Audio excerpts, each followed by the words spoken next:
கடவுள் அமைத்து வைத்த மேடை இணைக்கும் கல்யாண மாலை.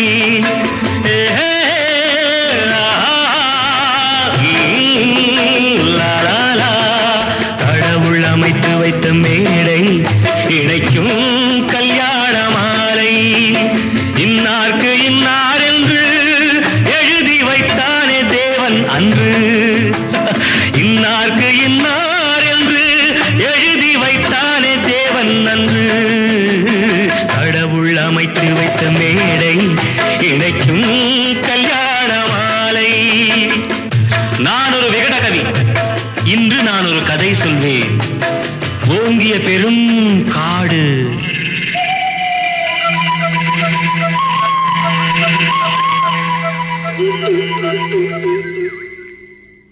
அதில் உயர்ந்தொரு ஆலமரம். ஆலமரத்தினிலே